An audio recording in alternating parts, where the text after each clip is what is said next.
Okay, cool. Go ahead.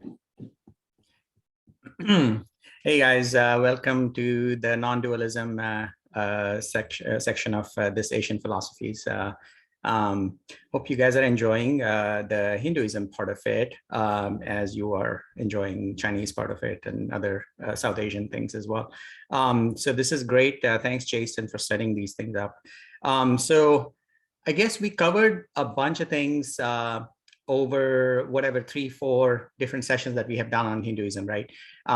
What I want to do is I just want to take a very little segue into some really foundational things, and they are sort of a bit counterintuitive. So maybe we can talk about that, and that will make the part of the lecture a little more interesting, I guess. And I'm actually not as prepared with like fancy diagrams and stuff like that this time. So you'll have to bear with me. Actually, some of these slides I have prepared, but yeah. Okay, so. All right, so one of the things that drove Vedanta, or how I see it, right? Again, I am very ignorant to this, and I'm coming at it from a very fresh mind. I do have a Hinduism background, but this was quite an eye-opening experience for me when I came across this over a couple of years. I wish my parents and family would have taught us about this, and I think everybody should know about this. It has nothing to do with Hinduism, frankly. So what the folks back then were doing was they were looking at human experience, or what drives us, in terms of fractals. So I hope some of you understand what fractals is. Fractals basically is you look at a structure at a very small scale, and that same structure you will see at a larger scale. And it is used heavily in engineering, right? I mean, today software engineering is buzzed with this. You know, a lot of the software recreation of scene scenery and graphics, or computer-generated graphics in movies and things like that, they use fractals a lot. So what Vedanta does is it takes the smallest experience, a human experience, waking up, sleeping, just all of our stuff, and it extrapolates that, and it comes up with a theory of how to explain that what we cannot explain. So observing individual experience, so there is this concept called as man. Man basically means mind, and we know that this mind is what sometimes, not sometimes, all the time makes us feel sentient and conscious, right? So we associate with man the consciousness. And here they were looking at, okay, well, how do I feel today, right? And then they said they expand that to the universe, and the universe is called as Brahman, right? The similar experience, if it was taken at a cosmic scope, from one individual to a cosmic scope, right? That is, they come up with a term called as Brahman. It's just a term. For us, it could mean just consciousness. It's just a different language, right? Has nothing to do with God whatsoever, by the way. So we will talk about what God means in terms of Vedanta. It does have some connection to Hinduism, but it is very peripheral. And then there is another thing that they very, very closely started observing, which is what happens when we fall asleep. There is the dream part of it, there's the deep sleep part of it, right? They take that and again, make theories or conjectures about what might be happening at a cosmic level, the universe coming and going, right? Universe being born and dying, destruction. So what happens when you wake up, right? So and ultimately, a lot of the discussion, a lot of their philosophy, really, some of it might sound a little far-reaching and not believable. But ultimately, if you really boil it down to our day-to-day understanding of how to deal with other people, really what it is trying to address is what is suffering, how to overcome it, how to deal with other person on this planet, right? That's again my understanding, right? And hopefully you all have your own understanding around this stuff as well. Yeah, so this in nutshell is, what they do is they look at me, myself, and the universe, right? So so there are these two terms that you might hear quite often, which is Atma or Atman, right? Brahman, we talked about that. So Brahman is everywhere, right? So that's the one self, a unity self that is at a cosmic scope. And at my scope, me, there is a self as well. And the idea is that this Atman and Brahman are the same self, right? But we kind of feel like individuals. So how do we explain that? There was a very interesting article that I sent to you guys, which I ran across, and I kind of was like, hey, this name ATMA kind of seems very close to ATOM, atom, which is what the Western philosophers, basically they dissected every aspect of things to that smallest unit that they could go. Obviously, now we have gone past atom, but atom does retain that meaning of the smallest unit, right? That you cannot break down further. Now, obviously, there are particles, right? But if we really stick to that term, I think that little article that I sent to you guys kind of does a really good description of what I was thinking as well. And then there is also, if you think about it,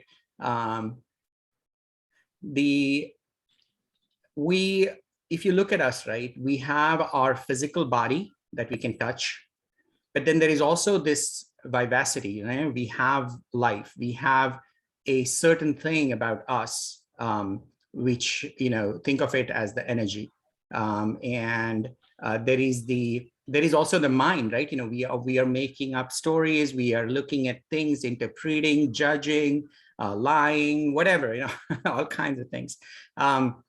And then there is the intellect. So what they say in Vedanta is that we are made of 5 layers. There are these 5 layers. And at the core of it, what shines all of these 5 layers is self. Hey, Jason, did you raise your hand? Yeah, I have a small question on you talk about atom, right? In atom, that means uncuttable. Does a Sanskrit Atma have the meaning of uncuttable, this kind of meaning? Correct. Yeah, that's literally, yeah, it is indivisible right there. It's the Greek terms atomos. And how about in Sanskrit? Also has the same meaning as it effectively is, and we shall talk about that, right? So here in this diagram that I was telling you, you can break up the physical parts, objects, physical parts, energy that we feel, the mental stuff, or wisdom. These are all, they come and go, they are divisible. But when you come to the core, the proposition here is that is unknowable, yet it is knowable. We know that we are sentient, and you cannot break it further down. There is nothing to break it. Because to break it further down, you will have to have consciousness to know that. So how can you know consciousness with consciousness? So there is nothing to break it down further. So in that sense, yes, they are indivisible. Yep. So atom is elemental, unitary, unchangeable, whole, irreducible. And if you do further studies on Vedanta and non-dualism and what they mean by Brahman or Atman, that's really what it boils down to. So again, they come at this from multiple angles. There is a whole series of shlokas or verses that talk about these 5 layers or 5 different kinds of bodies that we are embodied with. And then there is this other one that we saw, right? Seer and Seen, where there are objects, there are senses, there is the mind, and then there is consciousness that kind of shines through all of that. And that's why we feel sentient all the way through the tip of our fingers, right? So Atma, in that sense, right? Atman, or, my own consciousness, it can also be considered as everything is a projection of mind. So here what it means is, as I'm looking through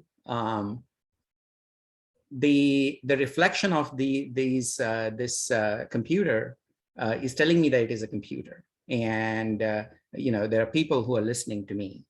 So a lot of this is also a projection of my own mind as well, right? So that is one way to think about it. And what is Anatman? So there is actually a word in Sanskrit, Anatman. Anatman means anything that you think is not consciousness, right? So we have confused, we saw this in Seer and Seen discussion, where mind takes over and it forgets that there is awareness. It itself thinks that it is aware. And that confusion, that superimposition, basically causes all kinds of issues for the human condition. And that's why, when we think that I am the body and I'm the mind, that is whatever that projection is the reality. So, something is happening, we get dragged towards it or get dragged away from it, right? Attraction or fear. And then, that results into so many things, right? We feel like I want this, and, we go do some action to get it, and that action could result to many other actions. So that is what in Vedanta, they call it as a circle of karma. So you create actions and that lead to actions, that lead to actions, and that lead to actions. So our birth effectively is a result of some past action. So we are here on this planet because we have this collection of karmas. And so one of the warnings actually in Vedanta is that watch out, right? You are here, this is suffering, this is there because of your past karmas. Do not add to those karmas. You want to get out of this cycle of karmas. So it is very counterintuitive that, hey, life is so precious, we love life, we would want to extend our life. Vedanta goes, no, that is not going to do anything to you. It's extending life is you're going to extend your misery. And we want to be reborn. Well, Vedanta says contrary. You don't want to be reborn. You want to get to a state where they call that as the final liberation, and that liberation involves not getting back into this body-mind structure. And there is a shloka that talks about that. DLJ. Oh, hi, yeah. Cool. The arrows joining consciousness to mind to senses to objects. Is that your insert there, or are you telling us that that's the direction something goes in? Yeah. Well, yes, it is. It is intentional. So the consciousness illuminates mind, illuminates senses, illuminates the objects. So objects exist because of consciousness. Objects don't exist as per Vedanta. Okay. Yeah. So you can kind of see where they got it wrong then, right? Sure. Yeah. Nice idea, though. Mm-hmm. Okay. So there is also a concept of Param Atma. You will hear that. Param Atma is that ultimate atom. So this cosmic scope, you can think of it as that unitary principle, which cannot be divided further. That is that Brahman. And guess what? Just like every individual, everything that we see here or in our dreams, dream is a good example. So they take it from the dream and they say in the dream, everybody is our own projection. So are we. We are the projection of Brahman, or everything, every object, everything on the planet is projection of that. So as you can see, it's a theory that they build based on now what we would call in Western science as fractals. So it is looking at my experience and assuming or coming up with a theory that, okay, this is how I can explain the unknown. We have a lot of hands up. Okay, Sure, sure. Okay. You want to answer the question now, or you want to wait? That's fine. Okay, we can go into questions. Yeah. Go ahead. I guess I'm first. I was just wondering if this idea of cycle of karma is kind of self-defeating. In other words, if you think that continuation of Atman is a negative project, and that the addition of karma is always a bad thing, then doesn't that kind of like doom? Isn't that a self-defeating prophecy, as they call it? The idea that you're just basically seeing civilization as a doomed concept, and life as defective, inherently defective. Thank you. Yeah, life is inherently suffering. So that is the same concept that Buddha explores in Buddhism, and Hinduism fundamentally believes that, right? So life is suffering. So what do you do with that, right? It is not. I don't think it is self-defeating. It is more of a way of, okay, it is suffering. How do we deal with it? How do we coexist rather than get depressed and run away from it? And what does it mean? The fact that we want to live longer, it says something about our desires, inner attachment to some physical object, and that while that might be possible, that might not be possible, right? So how can you ready yourself? In every action, if you see how we are afraid, how we are angry, if you really, really, really boil it down, take it really deeper, we ultimately are afraid of death, So how do you explain this? How do you explain that I was born in a certain situation, and all of that, right? So you can either point fingers outward, or take it upon yourself to internalize it and use it to learn and build experiences that are going to help you to deal with life in a positive way. So karma, what karma means is that, so I think the notion of karma, let's just understand that for a bit. So I'm living my life, and this is common for all of us, I would say, unless you are some reached human like Buddha. Is if we look at something, we say, hey, my salary is pretty less, or, oh, I need raise, or I need a car, I need yet another car, I need this, or I need that. Oh, or I'm in love with this person, I cannot live without this person, or, this pang that we feel. So once we feel that we are empty, what happens is we say, okay, now I need to go earn more money. I'm going to go do some actions and all of that stuff. So while we are doing those actions, we, as you know, it is happening today, right? Capitalism. So we are seeing greed driving so much destruction around us. So there is one way to look at it where,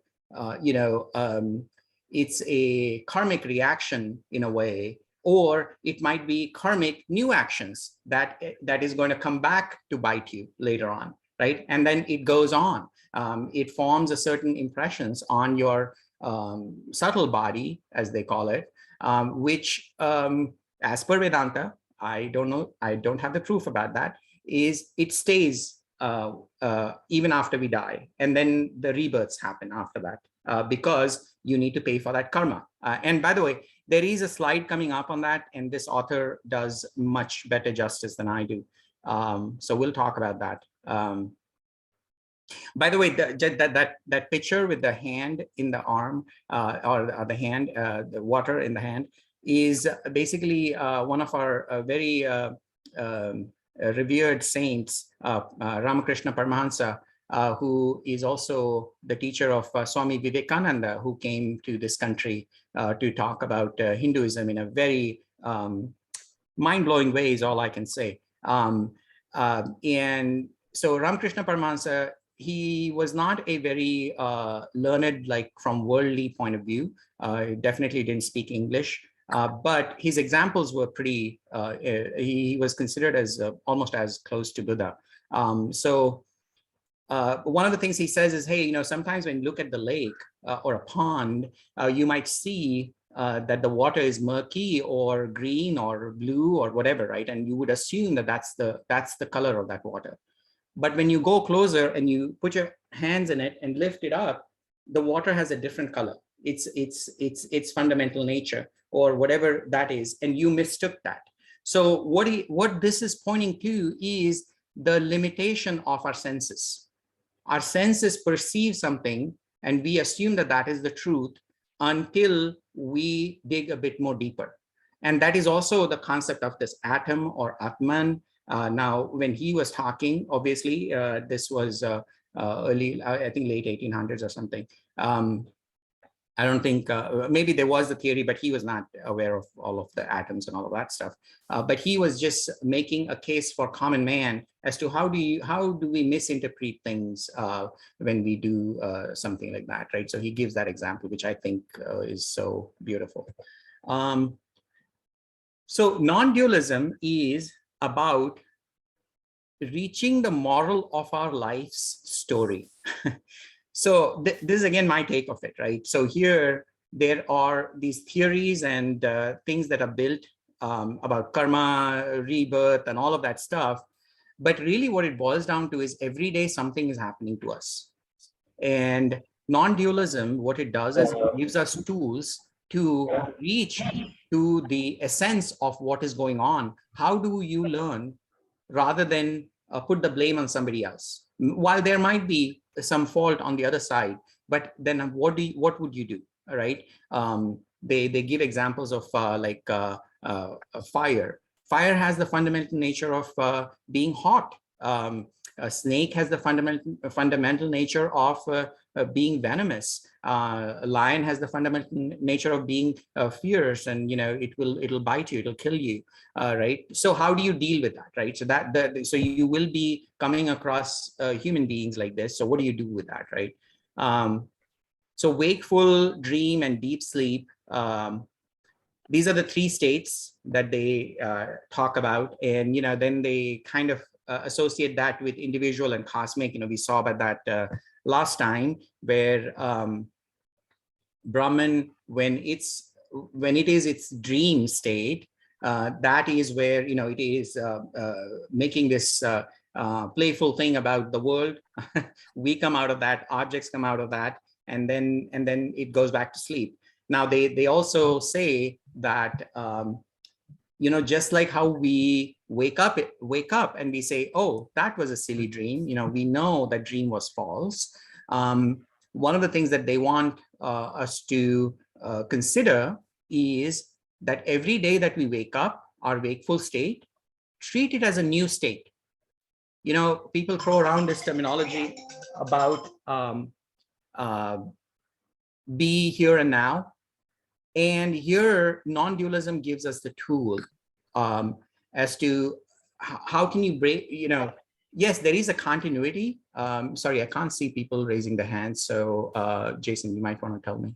I have no idea how to see. We have a Remco and Mitra, waiting. Oh, okay. So just give me a couple seconds.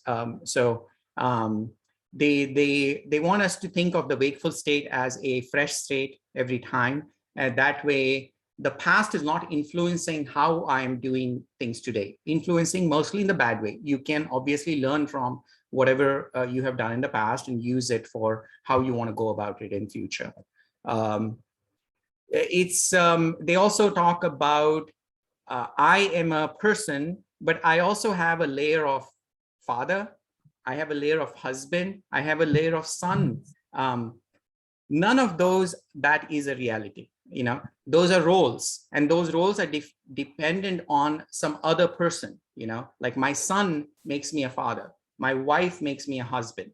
And this is the same thing, like going from body and mind to the roles, where they want us to think about their the nature of how they come and go, right? So again, we have a certain character, right? Swabhav, how we behave, how we react, how we deal with people. That is the self, the lower self. But there is also a Swarup, and that is the consciousness, right? So that is that capital self that we want to get to. There is this term called as Maya that is used quite heavily. And Maya is the reason that the human condition exists. The projection that we talked about kind of leads us to make lots of mistakes. And one way to understand Maya is, again, that thing that we talked about, the water, the color of the water. And as you put your hands in it, the water color changes in your arm or in your hands, right? So our senses, we already know our eyes can only see 7 colors, right? There's a spectrum of colors that we can see. There are things that we cannot see.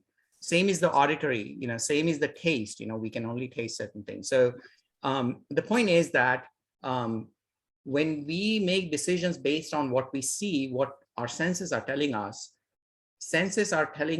part of the information. Now that is just some tangible stuff, right? But then there are things that we are making up in our mind about things that we kind of think we know. So that is where one of the things that it wants us to think about is, here is Maya confusing you. So watch it, right? That's the point, right? So Maya is, there is Brahman, and Maya is layering on top of it, and you are misinterpreting that, and that is causing ignorance and causing lots of things, right? Mind should never ever be disturbed. One of the fundamental, if there was ever a sin in Vedanta, there's no such thing, right? In Hindu, in Veda, there is sin and all of that stuff. But the only sin in Vedanta is if anything ever disturbs your mind, then there is some problem, right? So you want to stop it. You want nothing in the world to disturb our mind. So again, there is the science, and then there is the spirituality, right? So science is the study of outward objects, physicality, and that is great, right? So we talked about atom and all of that stuff. But spirituality, that non-dualism is trying to deal with, it is not about, we try to answer the question like, oh, was the universe born like this, and it was formed like this, and Hinduism talks about this and that. That's not the point. The point is me, right? The subject. So spirituality is the study of subject, and that's really what Vedanta is trying to drive, and not dwell too much on Big Bang or any of that stuff. That is left to science, right? Universe formation, so there are, every religion has a certain thing about it, but really, if you were to drill down as to why a religion is trying to tell the story or building a myth around certain creation stories, there is more to that story, and it is trying to drive you towards yourself. And Hinduism does that, but it is lost on a lot of people, and I'm sure every other religion does that. And what non-dualism or Vedanta tries to do is, it gives us the tool to use religion, but then transcend and utilize it to come back to yourself, right? One more key concept is space and time exists when body exists. So what that means is, like I exist, my consciousness gives birth to world and this notion of time. And then what comes out of it is I versus you, and sometimes there is this unknown that we call as God. And then there is names and forms, right? So now suddenly what has happened is me, there are certain names that I know, language, and then there are forms out there. So my world ends where the language ends. You know, this was some famous philosopher said that in the West. So that is the scope of the universe, right? But what we are talking about with consciousness or Brahman, it has these three really fundamental things, which is there is existence, means this cup exists, I exist, Jason exists, so all of you, right? And part of it exists because I know you exist, right? I is important. Consciousness is important for me to say Jason exists. If I'm not here, it doesn't matter if Jason exists or not.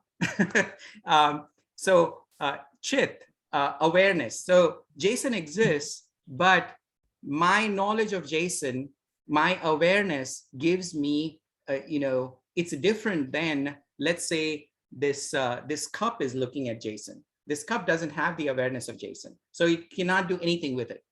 I can do something about it, right? I can do something about this lecture that I'm listening to.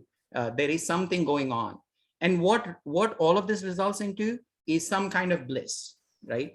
These are the three states. Ultimately, our human endeavor for anything that we do is happiness, as you know, right?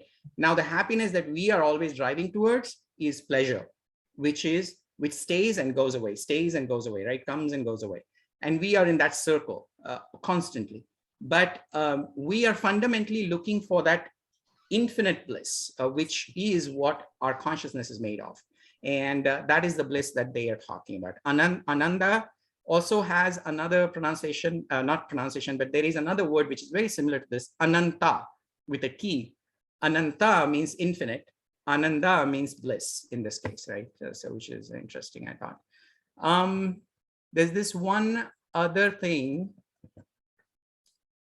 So a lot of our happiness is about objects out there, right? Vishaya is what they are called. And these objects can be physical or mental. They all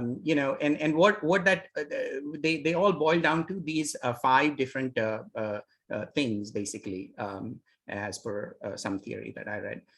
Rasa is desire, taste, interest, and it ultimately boils down to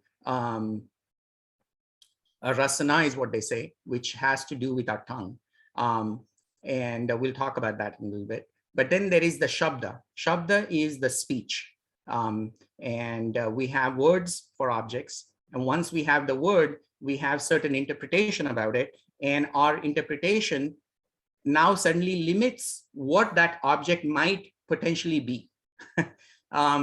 Sparsha, touch, roop is the form.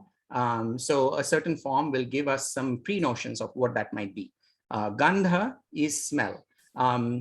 So one of the key things that I wanted to highlight about the rasa is the desire or the taste and also interest, right?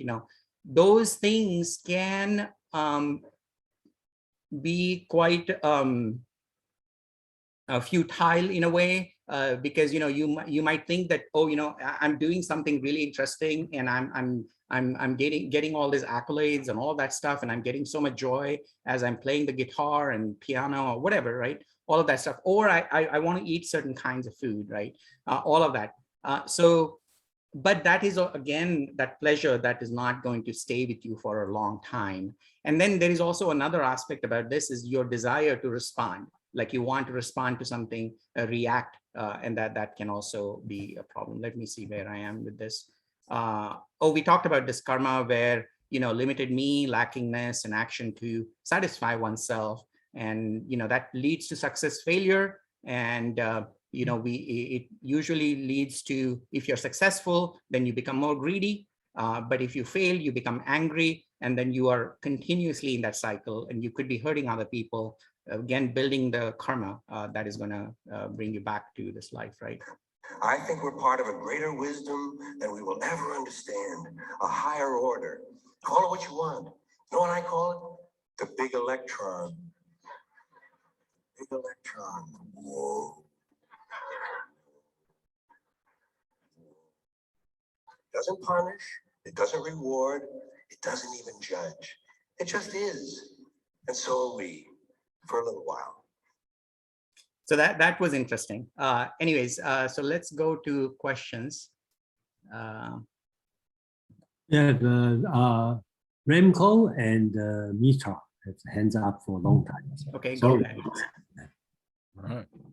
Yeah, thanks, JKB. I put my hand up some 10 minutes ago, so I want to refer back to an earlier slide. But my first thought is this, and it relates to the comment on that slide. I think, and I always have my mind on the quantum physicists, because many of them, and I think I mentioned that in your previous talk, many of them look to the East. They were exploring some of the wisdoms, and they developed some confidence in what they were experiencing firsthand. And that's great. But leading on to that, does the East look at what the West, let's see it as a divide, and not necessarily a good divide, a healthy divide, but we have a divide. And my question is this: does the East, what you've been presenting, also observe, reflect on what the West is doing? So in particular, in that slide where you talk about the Atman, the Anatman, and the para-Atma, there is a word that you used, and you used it 3 times, and that is projection. You used the word projection several times. And I wonder whether that word, and it's a question, and that's my question, I wonder whether the word projection needs to be looked at. Is it really projection, or is it observing? Because there is obviously a big difference. And also at the back of my mind, and we can dismiss this comfortably, if you like, is the allegory of the cave. The projection of Plato talking about the fire and the prisoners of the cave and seeing the shadows and confusing that for reality. So my word really, sorry, it's a bit long and protracted, but my question is really, is the word projection appropriate? Because it suggests to me some form of having some agency in the experience of the world, whereas observing gives you a more passive, and that's where I will stop. Okay. Yes, because if you're going on, I would like to break into segments, and then that way I don't forget what you said, because you're making some really clean observations. So projection, I do not mean it as observation. In fact, what we want to convert them into is very clinical observations of life.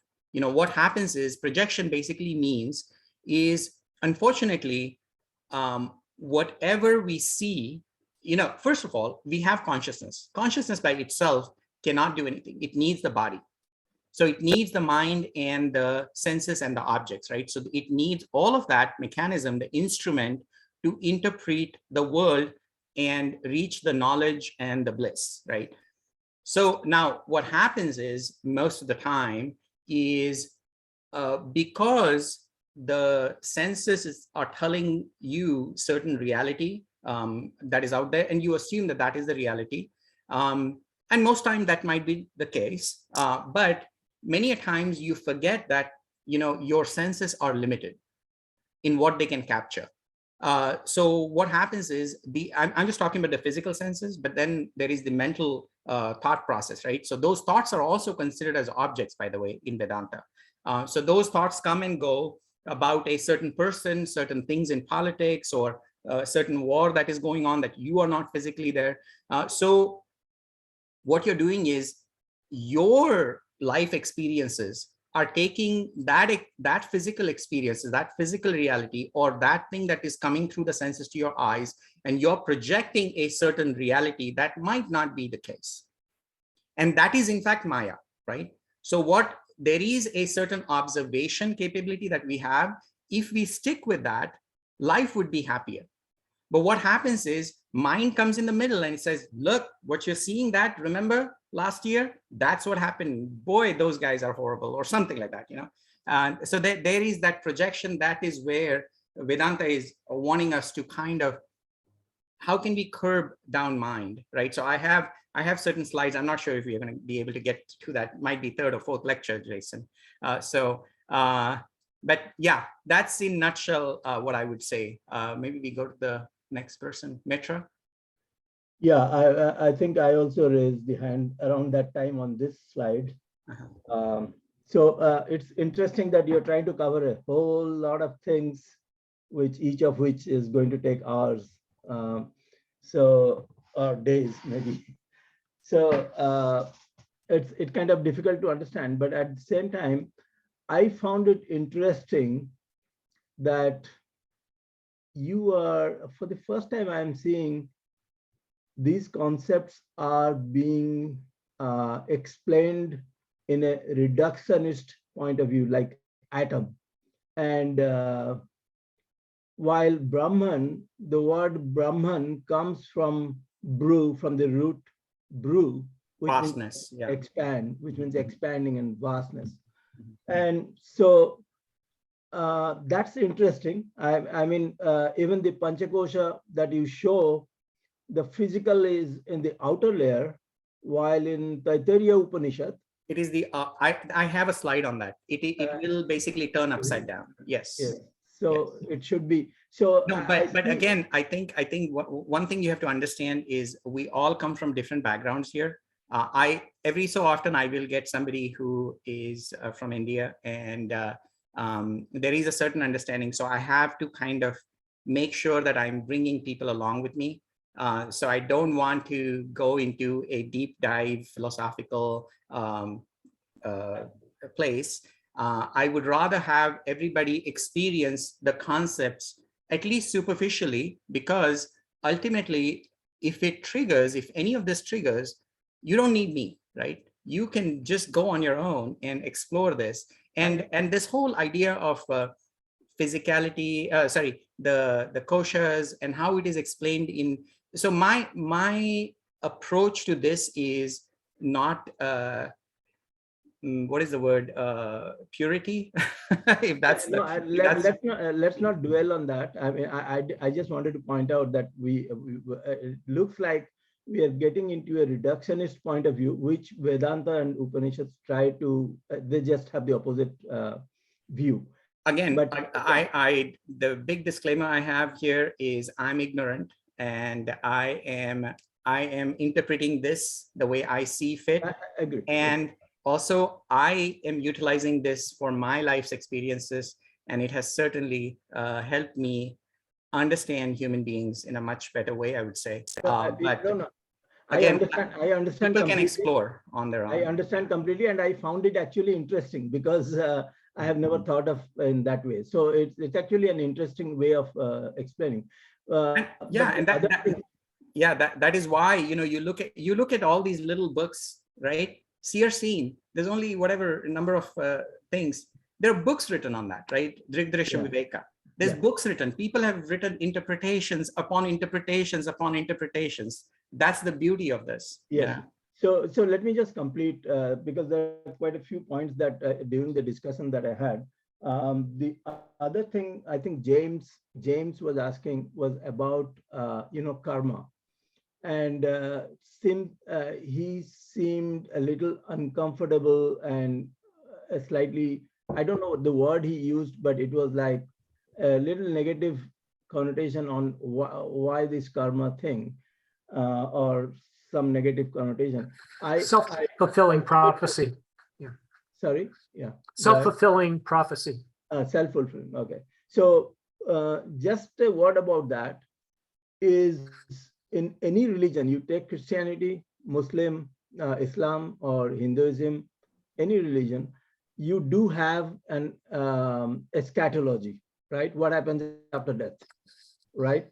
And in Christianity, in all the Abrahamic religions, the eschatology is that after the death, I mean, I don't know much about it, but what I understand is that after the death, the soul waits for judgment, right? For the judgment day. And then either it goes to heaven or it goes to hell. But no one denies, none of the religions deny that there is something that happens after death. It is not, except science, which will tell you that the body simply decays and disappears and nothing happens. All religions say that something happens to the soul or something happens there. What Hinduism says here is that no, it's not. I mean, it's a different take, that not just going permanently to here or there, but it reappears in different form, different body, and again goes through until it finally gets liberated because of its own, purity. So there is not much difference between all these religions, because everyone accepts something happens after death. Okay. Okay. So James. Oh, thank you. Yeah, I'll just get my point in right away on Anatman for Remco's question. The way, I think the best way to look at it is that projection is a two-way dance between belief and reality.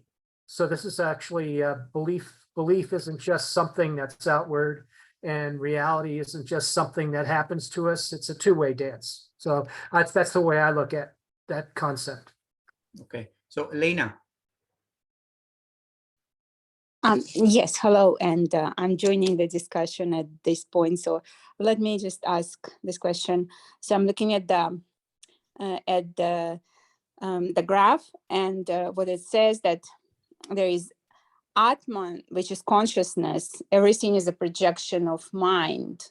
Mm-hmm. Then we have opposite to it, Anatma, body, mind, believing that projection is reality, so say illusion, the world of illusion, which we live in, the physical one.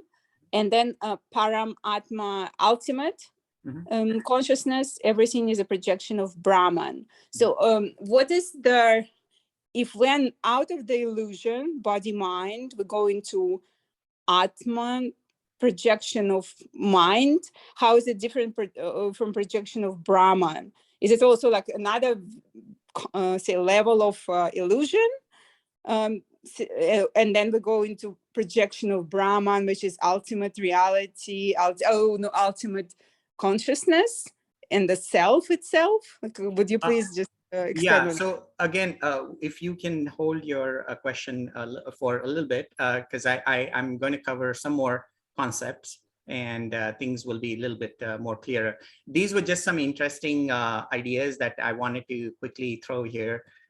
So can we just get back to the slide set, and I will come back to you definitely, Elena. Okay. So let me continue here. Okay. So we kind of covered all of this stuff. So do you guys want me to review this, or just go to the next part, the second part? Okay, so I mean, so you can look at the article that I sent, and it has a certain flow where it kind of wants you to. It is presented as a form of a prayer, but there's also a really interesting thing about Vedanta where a prayer, when you are asking for God's blessings, you are asking for certain things.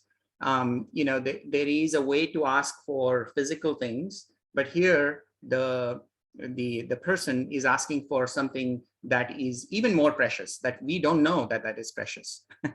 That, hey, I want this, and I want this, and I want this, right? So so I hope I can live like this, or something like that. So off of that, I kind of based, hey, look, when you're looking at non-dualism, these are the things that will be something that you might want to look out for. So here quickly, there is the Wakeful Dream. I think this comes a few times later on, so I think I'm going to skip this. So let's just so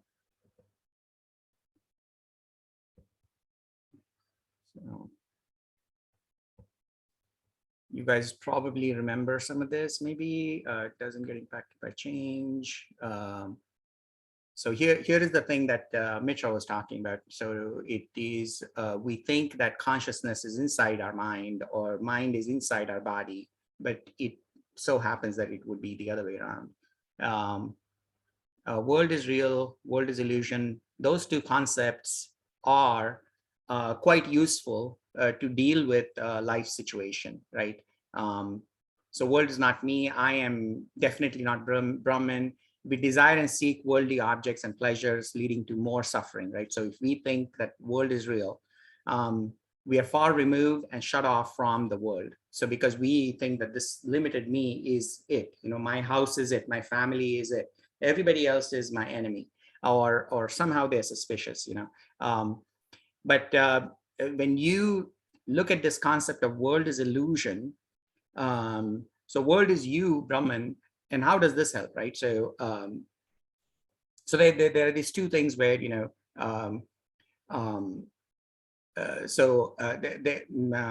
there's never a desire towards illusion, right? So when you look at an illusion, so let's say you're watching a movie, there is no desire for you to, that thing is a fake story that is going on.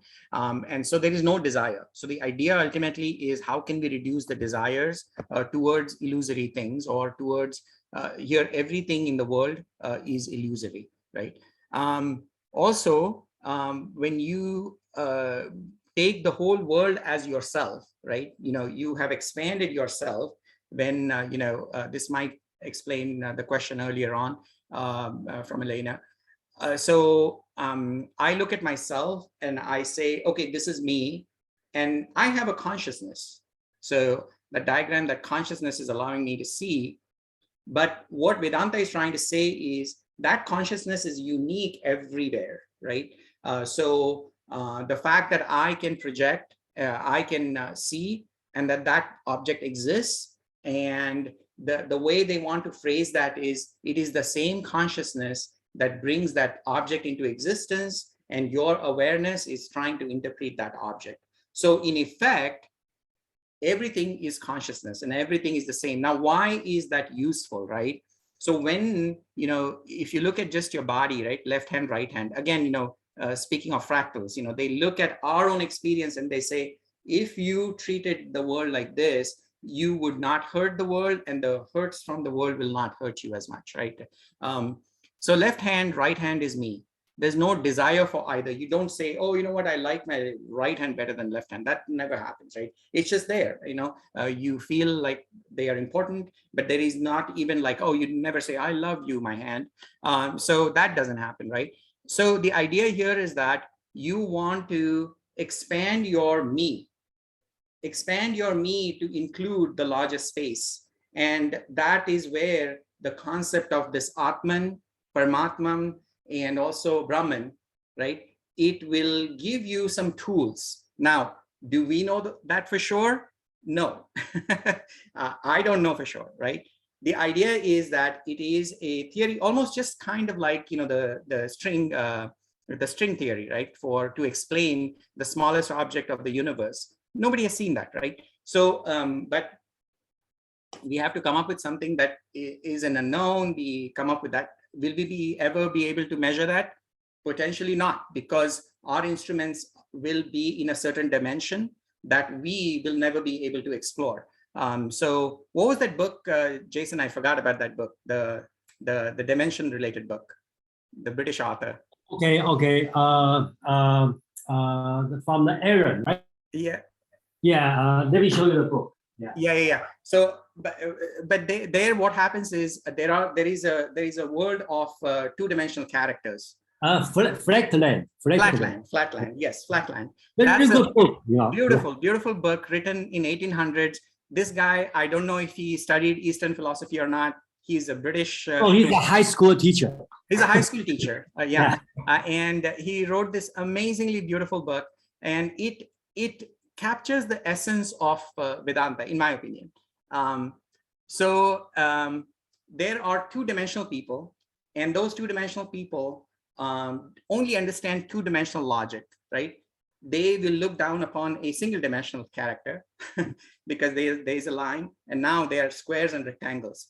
But one day, this circle comes and it moves up and down, and the square, the main hero of the book, says, hey, how are you changing your shape? Because we can't change our shape.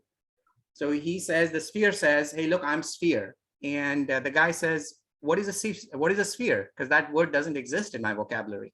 or in my universe, right? So we only know about things that we have words for. That's the point. And it takes a while for the square. He first thinks that that is some kind of magic, and he thinks that that is wrong, that is some voodoo thing or whatever, right? He thinks everything is false. So it takes him some time to understand that they live in this two-dimensional world. There is this three-dimensional thing, and the sphere is part of that three-dimensional thing. So the same thing can be applied here, where Brahman consciousness that they are theorizing, Vedanta is theorizing. I look at it as a tool for us to live our lives happily. But if you are going to go scientific about it and try to explain that through some instruments that we have, we will probably never be able to.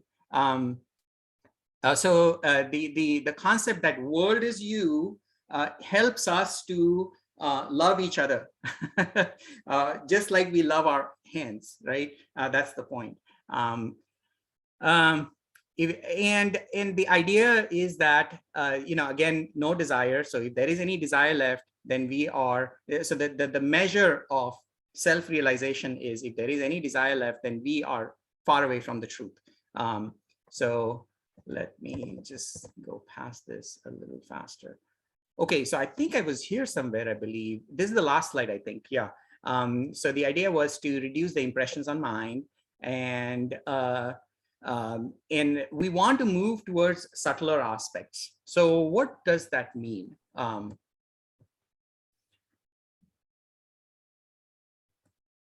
Okay, so, so there are objects and the eyes. I is subtler than the objects. Objects are grosser, multiple objects, multiple forms. I is one thing that can observe any kind of object. So, and then you can keep going back, right? So mind and then consciousness. So what they are saying is you want to dig deeper whenever you see something happening, right? And so there is things that manifest in front of you. So what is manifesting really, right? That's the key question that you want to look at. Every thought has two aspects, right? Both are knowledge. This is an object. Mind, when there is a sense of otherness. So, here, the first time you look at an object and you say, this is an object. So it's so it is something that is different from me. There is a sense of otherness, right? And there is another way to look at this. I know this is an object, right? So now the stress is on I, knowing. Now suddenly you have gone from this otherness type of a thing and focusing more on me knowing that there is an object there, right? I know that it's kind of subtle, but it's sort of a distinction that they try to make. So when you are depending on the object to deal with interpretation or experience, you're dealing with it using your mind. But when this otherness doesn't exist, and you say, hey, I know that this is an object, you're sort of being this third-party person or a witness to that experience, right? So there is no otherness. And that is really fundamental to non-dualism. Object-less awareness will reduce the impressions on mind. So I know is the key, as against the name and the form of that object, right? So now suddenly you're not going to carry some impressions about that object. So object can be anything, right? Object can be good, bad, dirty thing, or really fancy thing, or something that wants you to attract towards it. Or it could be a thought, like, oh my God, this guy said that and that guy said that. So your reaction is, this is just awful, so anger, right? Now you could change that and say, I know that this particular thought is causing my mind to get upset, right? So now suddenly you are observing mind as a different thing. So you develop this separation, and that will help you to not carry it through your rest of your life, that particular thing.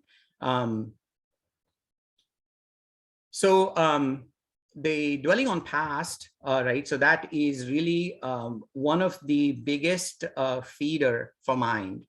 So mind loves that, and that can also be quite hurtful. Larger the ego, larger the hurt. So this is where, there is the concept of God state, right? So God state, there is no ego per se, but God is also larger than me. So I feel like I have an ego. I'm better than this XYZ person. So the idea of praying to God is praying to somebody larger than me, and considering yourself lesser. So kind of humility, effectively, right? But really, that God state, or God state, is my own state. My own state, when there is no ego, I am in that blissful state. That's something that comes later in the slides as well. So one of the ways to deal with the impressions on mind is don't give the ego anything to talk about.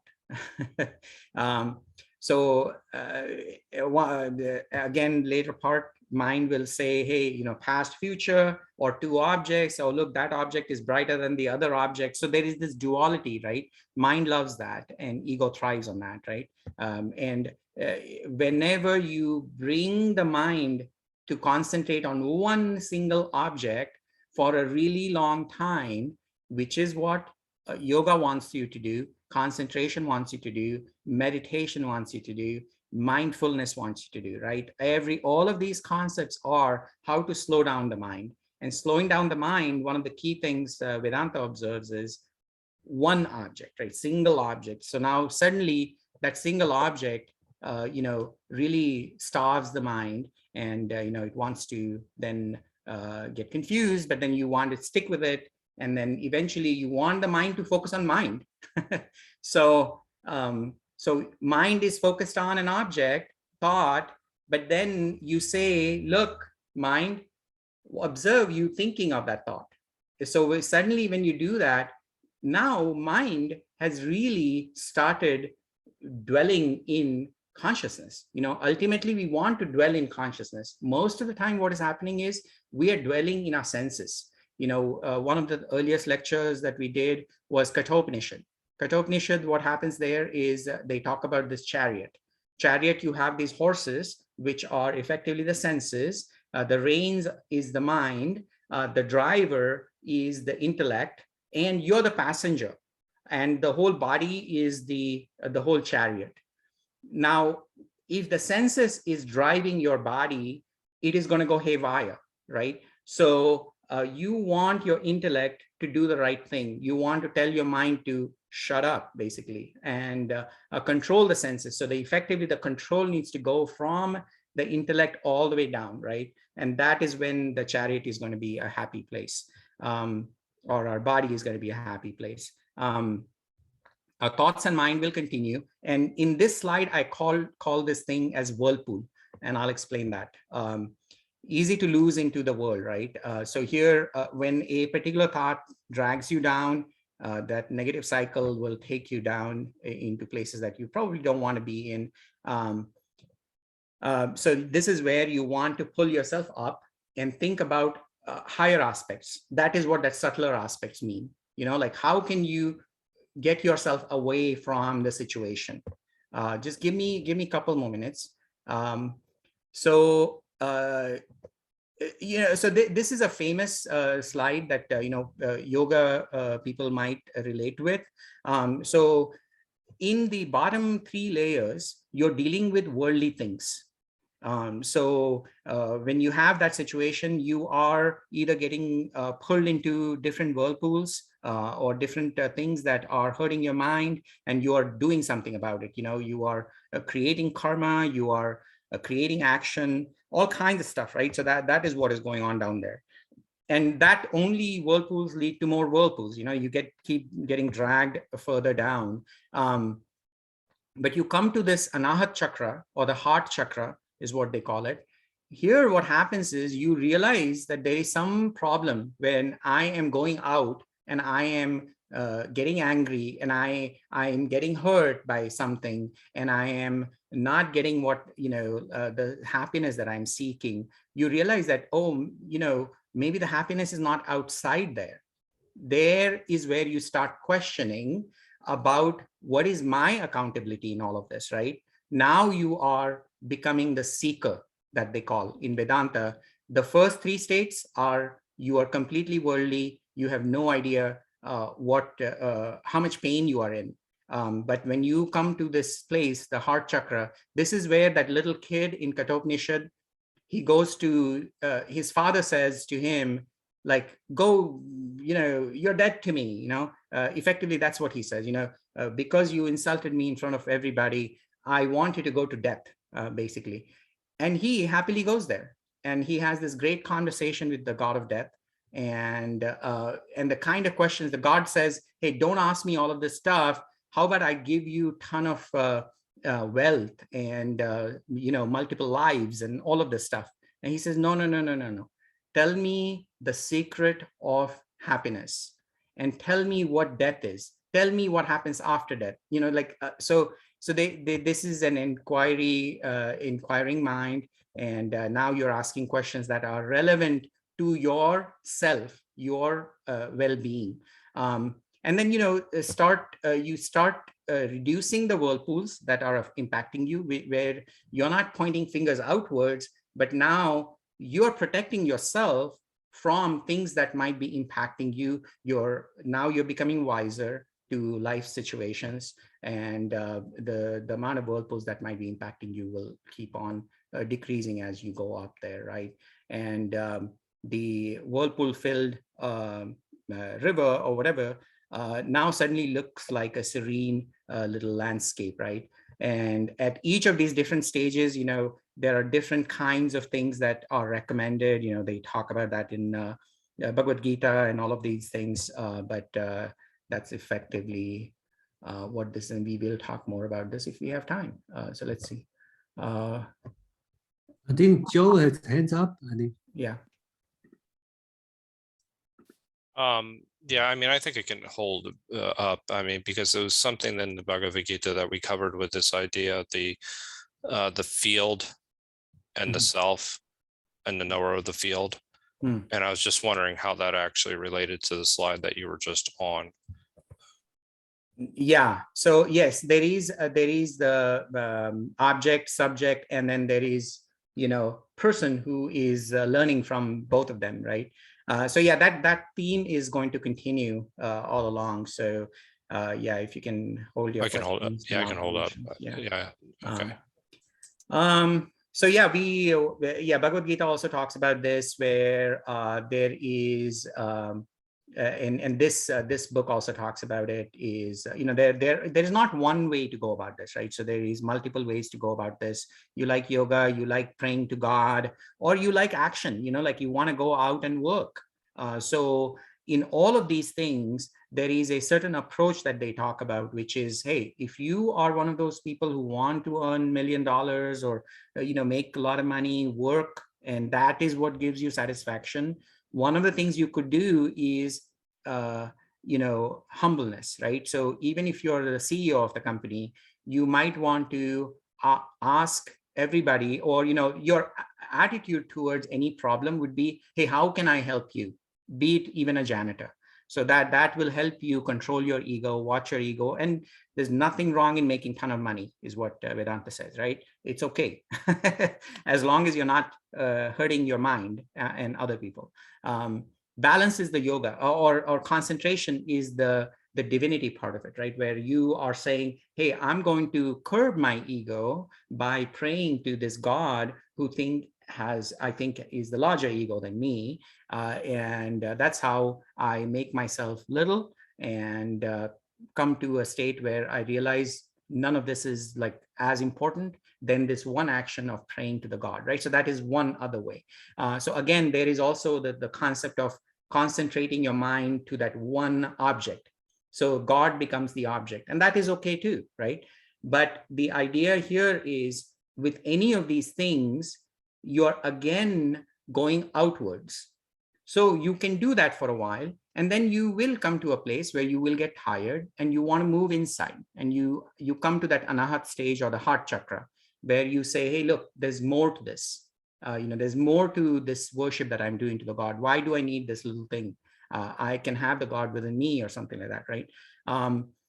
The balance is the yoga part of it, right? So now you're going from the outwardly things and you say, my body is important, right? So now I want to make sure that my body is safe and I am good and, I'm physically doing well, and my physical well-being is going to control my mental well-being, right?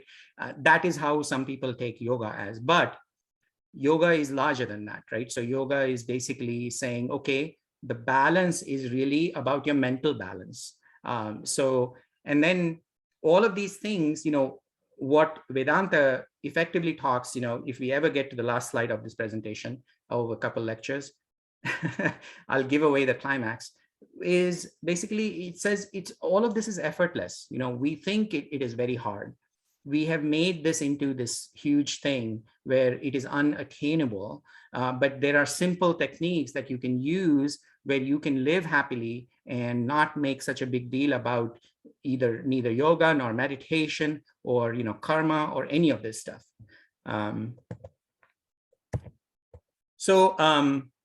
Establishing deeper understanding of Upanishads, this is one of the key things that they talk about. Spirituality, seek truth to the exclusion of everything. Okay, so if we ever were to ask, what is your goal to a Vedantin? He would say seeking the truth, right? That is the answer. That is, what is the truth of me? What is me, right? So that should be, Vedantins think that every human being's ultimate goal needs to be, who am I? And non-Vedantic is, persistence, efforts, penance, results into, that's what we are doing, in the non-Vedantic style. What that will lead to is always emptiness, right? You will get the happiness and then it'll go away. You will get the sorrow, but then you know what? That also goes away. And then you again get happy and all that, right? You eventually do get tired out of it, right? So Vedanta is, you're saying truth is revealed in that. So this is a key concept, right? So you do start with persistence and efforts. So you do start with penance, you do start with worship, all of that stuff, right? The Vedanta doesn't say that the religion is a bad idea, but it wants you to transcend past that. So it truly thinks that once you're completely tired, you will want to do something more than that. You're as if you're on a ladder, you're standing on one step, and now you're lifting that step to go to the next one because you don't want to stay there. And that is the way to your self-truth. So these are the different stages of how you're going to, Vedantins would go about it. There is the realization that life is suffering, which will lead you to inquiry. You will go talk to somebody. They will give you the instructions.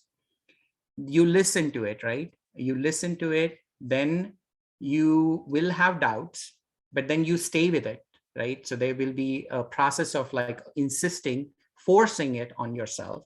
And then eventually you come to this final thing. And most of the time, it is not a gradable scale. It's not going to go from 0, 10, 20, 30, and reach 100. What they say is it is going to go from 0 to 100. You won't even realize that. So you just have to stay with it. And, you will see that, right? I am, you are, that is the life suffering, right? So it's always the other, me, right? So then that leads to talking to a guru or a teacher, and the teacher says that you are, that thing that you think is outside is you, and that is an instruction. But then eventually you come to the realization that I am, and that is where that is the journey from that you are to that I am, right? So just by believing the teacher is not enough, right? So that is not going to do anything. So ultimately it means the same thing. The purport is the same, but it is the idea of self-realization. And truth is non-dual, right? There's that. Okay, so that was one important slide. Somebody had the hands up, I think. Yeah, Fred has hands up. So. Yeah. You had a slide, I think the previous slide about obstacles. Very helpful slides, by the way. And there is a verse in the Padati in the verses, yeah. Right, in the documents that were referred to. The second verse mentions the obstacles, and they mention laya, which is sort of a laziness, and the mind losing steadiness, and attachment and hate and so forth. Right. They also mention, which is I think curious, one of the obstacles is Rasa's vada, and I'm trying to understand what that means, because you would think that the detachment that takes you out of the suffering due to the attachment would be sort of the goal. But the Rasa's vada, it refers to effectively the disappearance of misery. Yeah, so let's do that, right? Attachment. Yeah, pleasure is experienced by contact with external objects of the world. So think of a sweet that you are taking, right? So the sweet is in your hands, the chocolate is in your hands. So it is away from your tongue, but that is the object of your tongue's desire. So the only fulfillment you're going to achieve is when that sweet or the chocolate sits on the tongue. Once it gets to the tongue, now the subject and object have merged, and that experience is the bliss, the pleasure, right? So the pleasure is experienced by contact with external objects of the world. Sometimes, even in the absence of pleasure-giving object, the very disappearance of misery gives the impression of pleasure. Okay, so what that means is, so the fact that I ate the chocolate, I know that that gave me the pleasure, but the chocolate is going to end. My tongue is going to get back to its normal state, and I'm going to miss that chocolate. So I might go for another chocolate. I might keep going at it, right? But I realize that, hey, this thing is not doing me good, man. I'm either becoming diabetic and it is going to add to my sufferings. I'm gaining weight, all of that stuff, right? But if you, before eating that chocolate, if you realize that, hey, this pleasure that I'm going to get by doing this, there's going to be a downfall that is associated with it later on, and you say, I'm not going to do that, I'm not going to eat that chocolate, what has happened is that valley that you're going to be reaching, you have not reached that valley, that dip, and you get that. So there is that little bit of a pleasure that you got because you did not do that.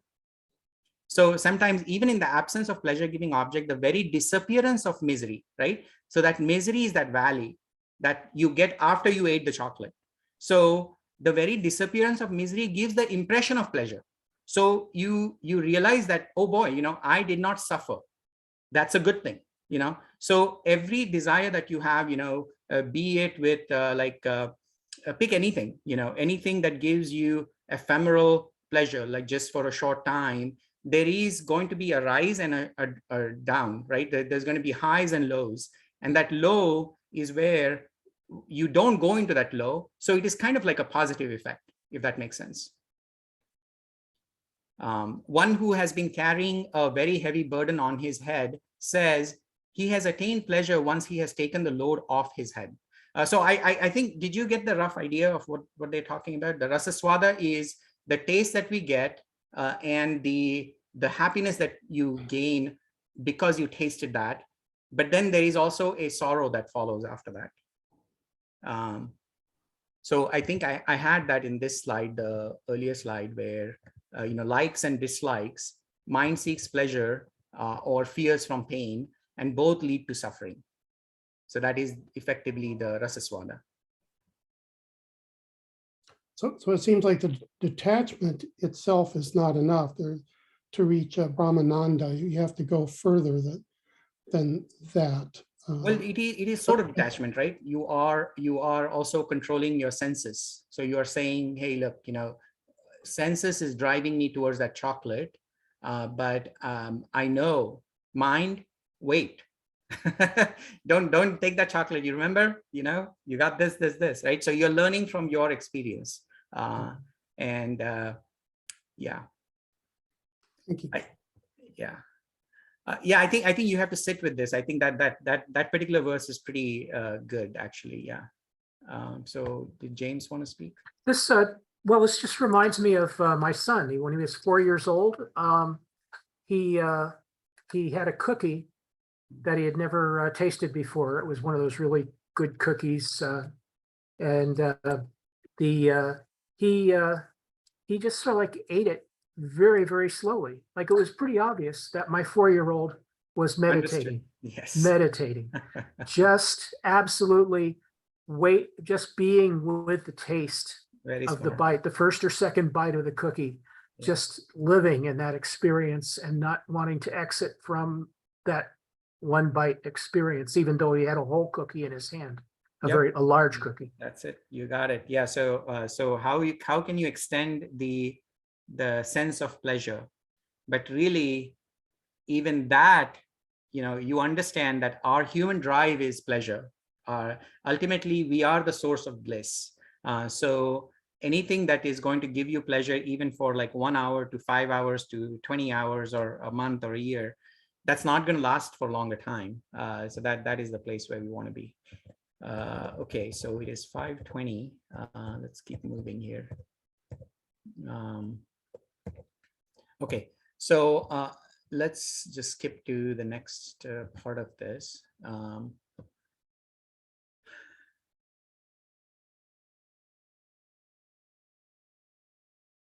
Yeah, so again, I think this picks up on what we talked about here. And we sort of covered this, right? We strive to exist, we strive to be aware, and we strive to enjoy. Body mind limits what we can achieve, so we keep running after smaller joys. This is I was quoting here Gatsby. It has a very poignant last paragraph which captures this so well, and the state of Gatsby himself. Did So Joe have a hands up? yeah, go ahead, Amol. Oh, yeah, hi. Can you hear me? Yes. Okay, I just had this is maybe you're going to explain this, but the bliss, like you're making a difference between temporal bliss and then this sort of Satchitananda, Ananda bliss, which is infinite. Yeah, to me a little bit of a higher type of bliss. Infinite bliss. Yeah. Right.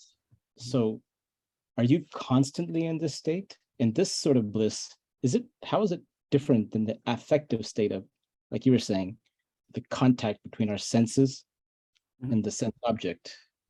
Yeah, so there is going to be a section that talks about that. But just to answer this to you is, bliss is sort of like a state where it's a little bit different than the chocolate and tongue experience.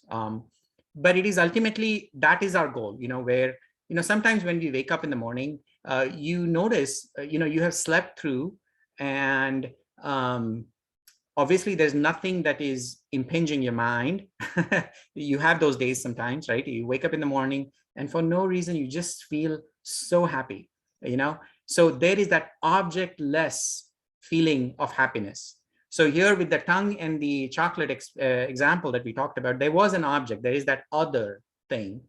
The bliss that we are talking about is completely objectless. So that is really a short form explanation of that. And we do. Would there be contact? Huh? Would there be contact? Will there be contact? No. This is an internal individual experience. And the idea is that we get to we experience this every so often, right? And the example that is, sometimes when you wake up in the morning, you just feel amazingly clear, perfect, happy. And guess what? You have not eaten an ice cream, or you've not eaten anything, nothing. And nothing weighs on your mind just for a few minutes. and then the world comes at you. It's like, oh man, I got to get ready. I have to drop my kid, blah, blah, blah. All kinds of things rushes at you. But there are these moments that happen where there is no other. When you talk about contact, there is another, right? So the very key thing about Vedanta is about me, about I, and how can I be myself and happy myself? Like I'm not depending on something else, right? So that is one of the foundation of Vedanta. It seems a little tricky because if you say, oh, there was no other, then tell me, what does it mean to say there is a collapse of the subject and the object if there's no contact? Yeah, and that is in fact the goal that they talk about is whenever there is an experience, there is the subject and object, but you come to a point where you realize, so when you have this duality, what happens is you're constantly wanting to repeat that experience. It's like, oh, today I love this chocolate. A few hours pass away. Oh boy, maybe I want to go get another chocolate. And oh, I just ran out of chocolate, so I have to go buy something. Oh, I'm going to need some money. Okay, then I'm going to do some actions, right? Make some money, blah, blah, blah. So this is a silly example, but you kind of, I hope, get the point, is like these experiences where we depend on the other, mind wants us to repeat them. And that repetition can cause us, in fact, will cause us suffering. And that is a fundamental belief in Hinduism or Vedanta, is that this is the suffering, that the desire and the suffering that follows right after. How can you tackle that, right? The way to tackle that is, how can this subject-object duality collapses, non-duality, so you don't depend on chocolate for happiness. If you get it, great, savor it, but don't attach with that experience and say, oh, I want it again. Because the next time you eat the chocolate, assume that is a new experience, right? So don't say, oh man, that chocolate that I ate 7 days ago, man, I wish I had that. And you're probably not going to get that experience, which is going to lead towards more suffering. Seems like you're saying that when there's a collapse between the subject and object, then you shouldn't think of it as contact. There's another sort of collapsing, but not a type of contact. Okay. So the contact, the earlier contact that I talked about, where you took the sweet and put it on your tongue. Two separate senses of contact. That's what I'm trying to. Yes, but here what we are talking about is you come to within yourself, and that object is still away. There is no contact. You get to a point where we covered in Seer and Seen discussion earlier on, where we look at, there is a world within us, and we say that I am Brahman. But then you also say world is Brahman. So guess what? Everything is me, and everything is just I'm this wider self, right? So there is no need for me to desire for more money or desire for that beautiful car. There's no need. If I get it, I get it. If I don't get it, big deal, right? So it's a different kind of a contact. You're absolutely right. That's the best way to put it. Sorry, I couldn't put it that way. But yeah, you did a good job of putting it that way. So it is a contact with everything. It's just not possessive contact. Like you're not like holding on to yourself, right? Can I just add on to what SK said? I think SK talked about Ramakrishna a short while ago, and the question that Amol asked. So the way I think it's the paradigms. There are two paradigms. One is where we are trying to solve our problems, worries, and all that with the external world. And so we are trying to solve, and we are not able to succeed. And the way the Vedanta is talking about is actually not solving the problem, but so you have problems, you are solving your problems with the external world. Here you dissolve into the whole, like Ramakrishna said, like a sugar doll. If you put salt is what salt doll or sugar doll, what doesn't matter. If you put it in water, in a tumbler of water, it dissolves and becomes the whole. Water. So here we dissolve our problems by dissolving ourselves. So there is no problem, no solution, it's one whole. And whereas in our real world, as we interact, we try to solve the problem and fight for it, and we suffer. Okay, so did you have any other point, Mitra? Or that's it, right? Yeah, that's it. That was Okay. just addition. Well, thank you. That was a good question and discussion. Okay. Okay, so you come to a state where there is this unitary flow of existence, consciousness, bliss, constant oneness, repeated reflection. And now the next verse says, let this bliss flow through, right? And those whirlpools that I talked about, something that you kind of anticipate that this is going to happen in your mind, and you get ahead of it. You shut it down. Either go do physical activity or focus on that one thing, and you find a mechanism to shut it down, right? If there is mood swings that affect you, never let that swing you. One of the things that they say is, I refuse to be miserable. So let the bliss flow through, because that is your fundamental state. Don't be influenced by world, nor by the mind. When dealing with world, see things from consciousness perspective, right? Don't look at the world from the mind perspective, because it is going to want you to be biased about whatever you're seeing. When dealing with mind, so there are these two universes, right? Like I said, there's the external one, which is the world, internal one, where the thoughts and everything are creeping into your mind, right?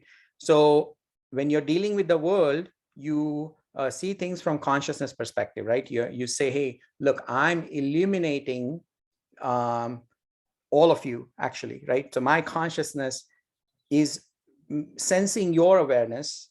So I'm feeling bliss. These lectures are blissful, right? So it has to do with my consciousness, right? Or our consciousness, effectively.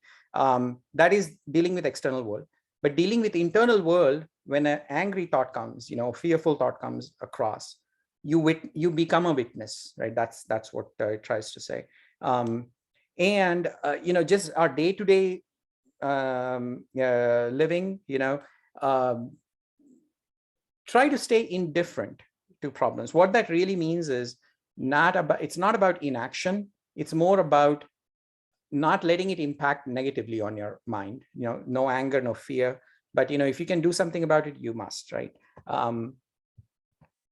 So I'm eternal, pure, aware, liberated, real, and supreme bliss incarnate, one without second. So if you remember, again in Seer and Seen, there was a meditation style that they talked about, right? The samadhi. There was the savikalpa, means object-based meditation, and one was object-less meditation. So in one of the steps there was, you externally force yourself to think that you are more than this limited body that you think you are. So that will not be the natural state, because we are conditioned to think that this is me. And that causes all kinds of issues. But then every time this comes across, you're interacting with the world, you want to remind yourself that you are this infinitude. And it will become your second nature eventually, right? No more separateness with other beings or even God, right? So this God should dissolve and should become your inner being. It's not that the God is going to come and protect you. No, our wisdom about our experience and all of that stuff is the God that is going to save us, right? Mind's experience requires objects, right? Mind, the anger and joy will require object. We just talked about this. Bliss is objectless. So, Seer Seen meditation, we talked about that. Body identification drops. Thus, inside, outside is understood as illusion. So there is now again, consciousness is the substratum in the world for the world outside and world inside. Paramatma, common substratum for every object, name, form, right? The one that we see outside. Snake and rope is a way to say, like, these names and forms basically could morph the reality of what you perceive that object to be.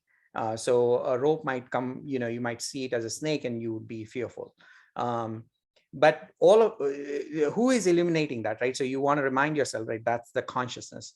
Jivatma is this my limited self, illuminating subjective I experiences. We are the ones who say, I like this, I don't like this, this is good, this is bad. We are the knower of all three things. What are these three things? Three things are known: the object of knowledge, then there is the subject of the knowledge, right? But guess what? The knowledge itself, you can be aware, look, I'm understanding this, and look, I am being happy that I understand this object. Or, so there is three elements to this experience, and which is the consciousness, is the one that is shining all three of them, right? So that is really key concept to understand.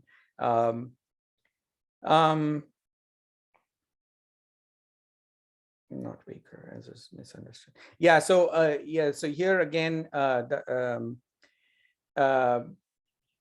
this one comes from the fact that every time you wake up, you want to really have a different understanding of what that day is about. Because for example, one who narrates dreams is not so when you are dreaming and when you wake up and you say, look, I saw this dream, one of the things that they want you to think about is, look, when you were dreaming, this wakeful state was not there, right? In your dream, you're immersed in that reality.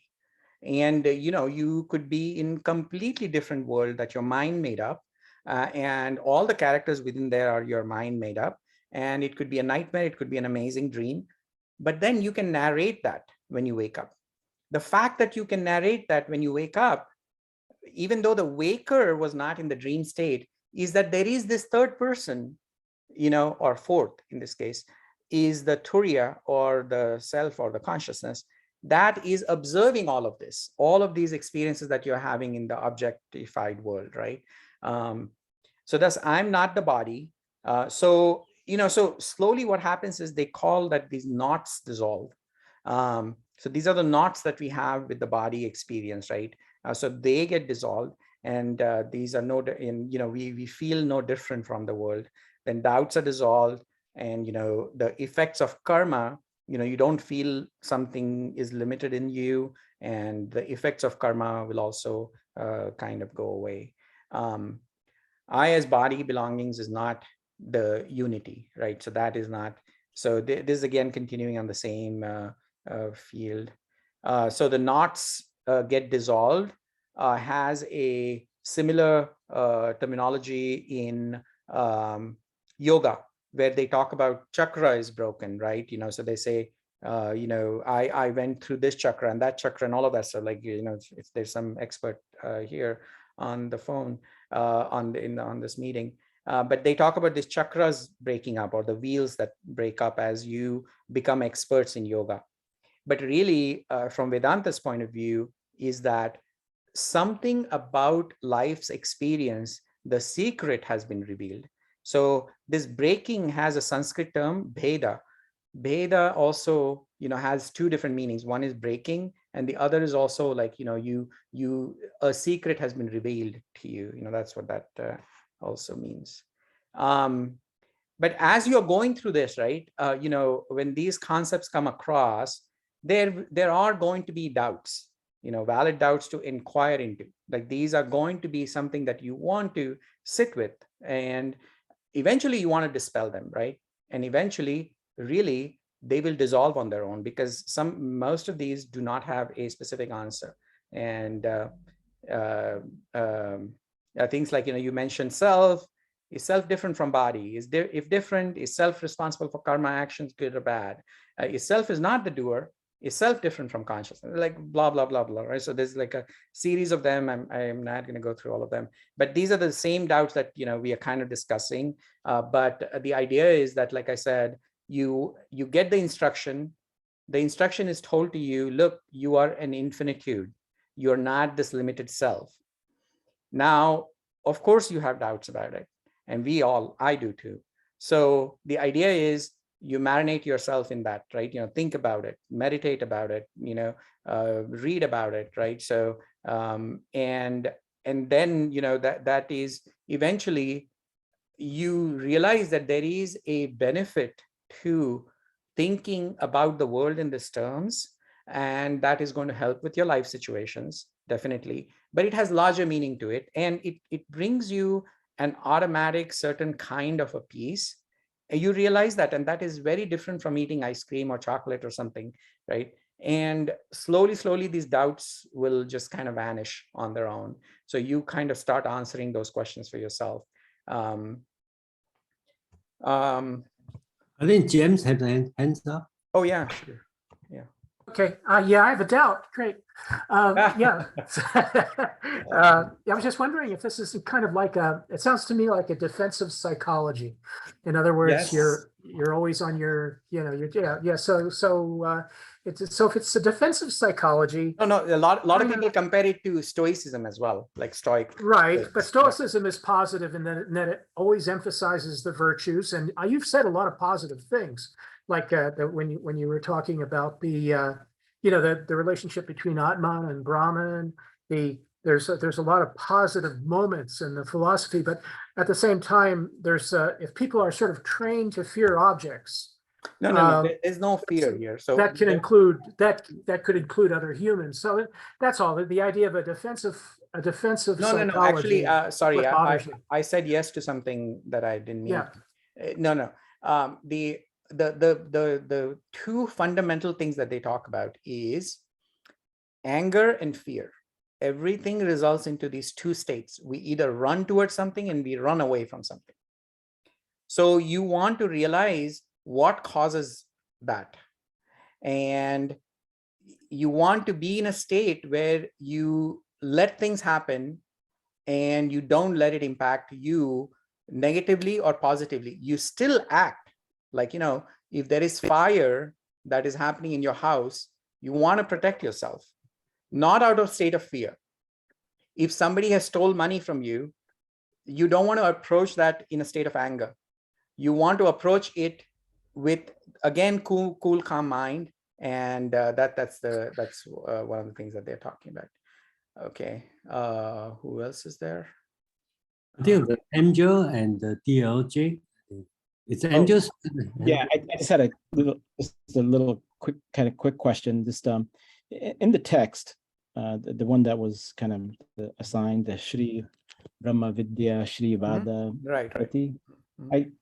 One thing that seems like they don't really give salient arguments, and it seems like I don't know the history of this text that much, but it seems like this is a practice, or maybe you want to call it a spiritual practice. It seems a little bit different than philosophy, or even different than religion. So I don't know. So you brought up the word Stoicism, and one part of Stoicism, and I think Pierre Hadot makes this really clear, is that Stoicism does recognize a sort of practice, towards living a well-lived life. And so maybe we should, in that same vein, think about maybe this text, not as a set of arguments as being philosophy, but pointing to a direction of practice. So where's the proof? You have to do the practice, and then maybe things get revealed. Yeah. So yes, it so happens that we are talking lots of things under the banner of philosophy here, but this particular set of verses kind of intrigued me. Yes, you might look at it as in some places he talks about practices and rituals, but I didn't see them as rituals. And there's no God as such being mentioned anywhere. There are some names of gods being thrown here and there, but those gods, if anything, right, the person who has written this, Vidyaranya, you know, he has written so many books on Vedanta, and he's marvelous. You know, we took one other book prior to this, which is Seer and Seen, and it is just mind-blowing, right? So if anything, Vedanta does not want you to think of God in terms of ritual practices, right? And this particular thing, what it is trying to say is, hey, you know, whatever that power is within me, I'm praying to that power within me that may I get this state, this non-dualism state. And what do I want in that? I want number one, I want number two, I want number three, right? Not want is a bad state, but I want to attain, right? You know, one of the things that one teacher says, Swami says, is when you pray, you are setting the tone for your lifestyle. That's how you, if you take the prayer to be, it will manifest in that direction for you. And this whole thing is really a series of blessings. What kind of blessings should I get, God? You know, and the God is within me. That's how this needs to be understood. DLJ. Yeah, right. Thanks again for all your good work. So I'm seeing two bits. I'm seeing an is and an ought, or if then, if you'd prefer. Right? So non-dualism being the is, and then the way of living your life and coping with the world is the second part, right? Okay. So I'm not actually clear how they're connected though, because I feel like, so you've got different schools of Vedanta, right? You've got you're talking about the one with the A at the beginning, right? Advaita, right? But you can have Dvaita. You can have the one without the A, which does cover dualism, yes? Mm-hmm. Or which includes that. And there's a third, which is kind of so Advaita both and neither, right? No, so hang on a sec. My point is, I think you can get to the same way of living your life, irrespective of whether it's dualist or non-dualist. Could you not? That's kind of my question. Oh, okay. Yeah, good point. So so the Dvaita means dualism. So there is almost, if you look at the arch of religions in Indian religion, right, the Hinduism, really, initially, it was all about materialism. But what I mean when I say initial, don't think of time, but think of in terms of like a thought process, right? And that thought process eventually became about nature, you know, God in nature, and then a God in variety of things. And then, you know, a lot of these philosophies, eventually what it came to is looking at self. So there is this books of Vedas, and most of it will be about duality, where there is God outside and you're praying and you are doing all these rituals. And the idea is you're doing this because you want happiness. And the idea is if you do a certain ritual, you're going to get something out of it. And that is definitely duality. Now, what has happened, I would say, in majority of India to this day, majority of us still follow that kind of practice. So you will see a lot of these images and gods and all of that stuff. But what Vedanta back so many centuries ago, thousands of years ago, not thousands, but yeah, hundreds of years ago, they basically said that there's some problem. You know, you guys did not transcend. You're supposed to use this as a ladder, and you're stuck on a step, and that's it. So non-duality is the second layer of that ladder, right? After you have come to this place where you are devotional towards a God, now you got to bring that God within yourself. So yeah, so I'm actually seeing, when I do it in Singapore, I saw the same with the my Buddhist friends. Some were God within, God without, and Christianity is another, the personal God, personal Jesus, Depeche Mode, versus the one you pray to externally, the externalized ego kind of internal or external version. So I think that's probably, seems like a pattern, doesn't it? It is, yeah. Thanks, and most religions, basically, most religions, they are doing that job. It is just that we don't see it that way. Very few people will see it where, you know, it's like, oh, how can I come back? Islam does that, Christianity does that, Jewish religions do that. Everybody tries to do that. Karen. Thanks. Thanks. Hi, thank you, SK, for your presentation. What is the date of this document? That's not my question, but I was just curious. Oh, date. Is Oh, it hard? date and time. I think Oh, you might man. have said it.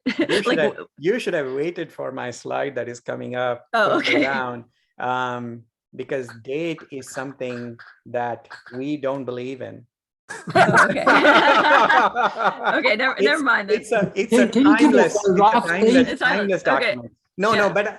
but I think to answer your question, Shame right? So there was a on you. Shankara, Adi Shankaracharya.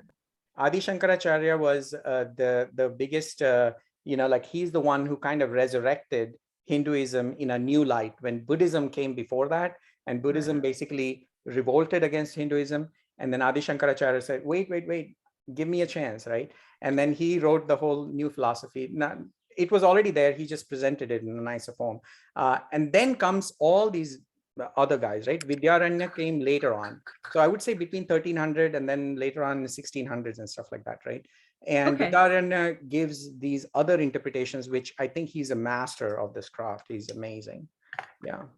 Okay, because I just want to counter Amjul a little bit and say that though I agree that this is mostly reads like a statement of religious principles, or sort of like, here's the world, or a summary of scientific evidence, right? It seems like I've made these observations, this is how the world is organized. These are the that's different not things. how the document.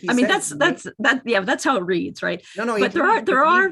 Can I just finish? Yeah. To someone coming completely from a different culture, right? It reads like here is the world. This is how it's organized. I started cutting and pasting just glossary terms because it reads a bit like a glossary. Like this is this. But there are clearly philosophical arguments in it. So I just like for on page 16 of the document, I'm not sure what it is of the PDF, there's an argument from dreaming, which I guess is an argument from analogy of some sort about, this is how things work in a dream. So verse? it's 16 of the text. Yeah, worse, but it doesn't matter. Yeah. So it's an argument where, the elephant? there's also on page 19 of the text, the gem and the wire, which is an exploration of the nature of change and how change works that, could come right out of, Heraclitus or something. And then there's an analysis of how doubt works on page 9. So I think that there are really intriguing philosophical. There is a book that there is one of his books that I would highly recommend if you ever get a chance, which is called as Panchadashi. And if you can get an English translation of that is just like he's presenting. I'm able to just take only short things. That's why I took Seer and Seen, and then this one is the next level. At some point, maybe we can dissect Panchadashi and look at that. Yeah. Okay. But yeah. So I guess my question is, and that's why I asked about the date, is that how does this compare with the idealism of someone like Bishop Berkeley? I wouldn't know. You wouldn't know. Okay. I wouldn't know. Okay, because it seems like there's similar actually movements. if you take that as an action item, Karen, and if you can research that a little bit and present it next time we talk about Hinduism, I would love that. Okay. Right. Yeah. So can I jump in a little bit? So in terms of the question, that is an interesting question in terms of chronology of ideas. I think that's what, Karen, you were trying to point at, the chronology of ideas. Well, it seemed very similar to the idealism of Berkeley. So I was wondering if it was chronologically sort of similar in time to those ideas, either because Berkeley was affected. Berkeley was when? Around 13? Let me just be sure of his days. I think he's 17. Yeah, earlier in the 18th century. Yeah. Oh, this thing happened in 1600s. So Vidyaranya is so Berkeley was much later. Vidyaranya actually was on around 1350. Oh, 1300. Yeah. Okay. Yeah. And not only that, his ideas came from even 1,000 or 2,000 years ago. Texts from which were like 2,000-3,000 years before him. Yajurveda and Samaveda and all of those Vedas, these are buried in there, like somebody else wrote them, and he's giving his interpretation. Yeah. So he was actually trying to explain in simpler terms what was already written thousands of years ago. In fact, he never says in any of his books, he never says that this is my idea. That is one of the key thing, why, going back to like historical timeline or authorship, one of the things is like, they don't say that, I'm writing now, they are attributed, like some of these things, some of the books, we don't know the authorship, but what people have done is the historical archaeologists, is there such a thing, where they look at the pattern of style of writing and they say, oh, this kind of falls in the pattern of Vidyaranya, so he must have written this. So yeah. Amol? Yeah, I would assume if there's any influence, it would be the India influencing Berkeley rather than the other way around. But I was just curious. It's kind of curious if similar ideas are in the air in different parts of the world, even if there is no connection, right? There could be influences, or there could be independently thought about. Exactly. But certainly the ideas of what Vidyaranya Swami wrote was actually a compendium and comprehensive kind of compilation of ideas which were there much before him. He was not the originator. Yeah, and lot Thank you so much. lot of the people come to the same understanding, right? I was thinking of a little more cultural, pop culture icons like George Carlin. The thing he talks about, big electron, man, that is just like, to me, it was just like Brahman. And I bet $100, I don't think he has probably even gone closer to Hinduism. Or Bruce Lee, where he talks about the water and the flow of water and all of that stuff. Of course, he has the influence of China, but there is a verse that comes in this thing where it has a very similar tone, where you want to stay shapeless, formless sort of thing. Yeah. I think the obvious options are the obvious options, right? Like, so if you think about consciousness and body or mind and matter, there's the view that there are two different things. There's the view that there's one and it's either mind or matter. So there's three positions that are kind of obvious. So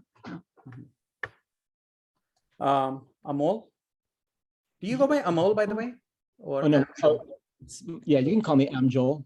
Amjol, sorry. Yeah. Amol is a very Indian name too, actually.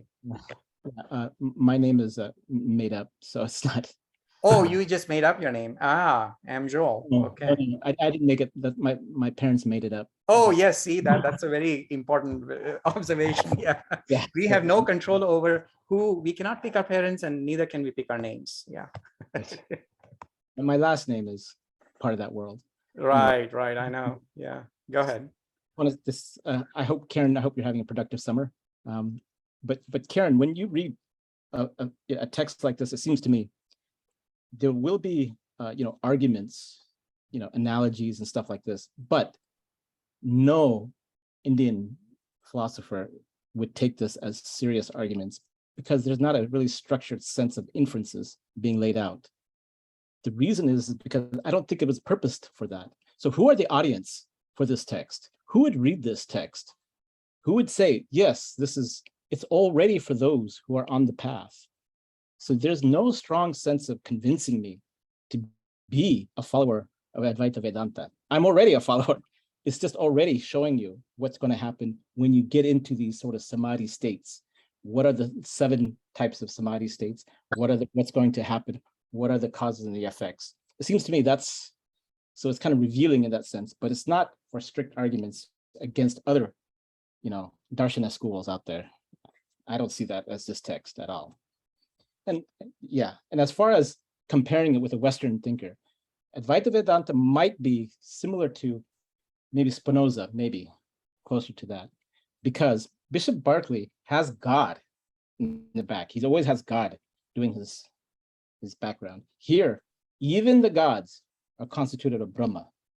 So this is a monism, not a monotheism. That would be the difference, I would think. All right. Anybody else? Thank you, Amjol. That was brilliant. Yeah. Brilliant summary. Yeah. Yeah.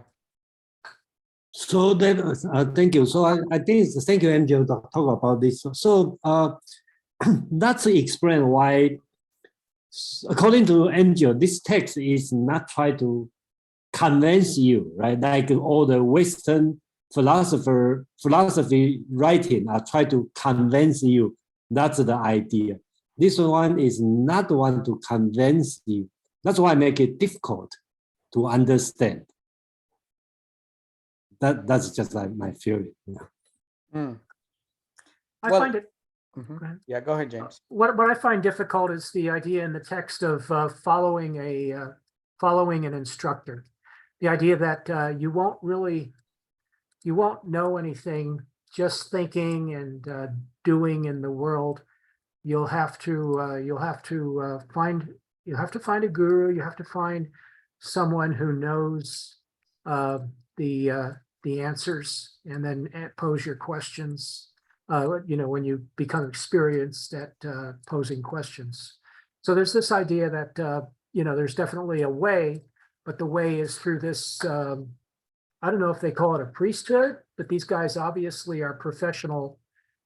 These are professional. I'm not sure if I'm. Well, actually, no, there are multiple examples in the mythology where this kind of guru or teacher have come from different parts of different stratas of life. They have been priests, they have been cobblers, they have been butchers, actually, considering that we are vegetarian in Hinduism. So there are some interesting stories about the idea is that a person who has reached or would be capable of giving you instructions doesn't have to be priestly, doesn't have to be at all. And that is up to you to decide that, so this is somebody that I want to learn from, and you have seen something within the person, and there are certain instructions that are going to come which are going to seem sort of outlandish and unidirectional, in the sense that the initial instruction is going to be shravana, means let your ear pick that up, and you want to stay with it, and the doubts are going to arise, and you want to meditate over those questions, interact with the teacher, and teacher will guide you towards the right direction. There is another really interesting book that I find quite enlightening. I'm forgetting the name right now, but where what happens is there is this this character who by the name Parshuram. He is known for his archery, like he's a really big into basically bows and archers and all that stuff. And he has killed a lot of the hunters, basically, right? So he is, or kingly people, royal people, because he's against them. And he's a bit of a very angry person, blah, blah, blah. And he's walking through the forest, and he goes to a hermit, and he says, hey, like, look, you seem to be so happy, and I have won so many wars, and I feel like the strongest person on this planet, but somehow I don't feel like I'm happy.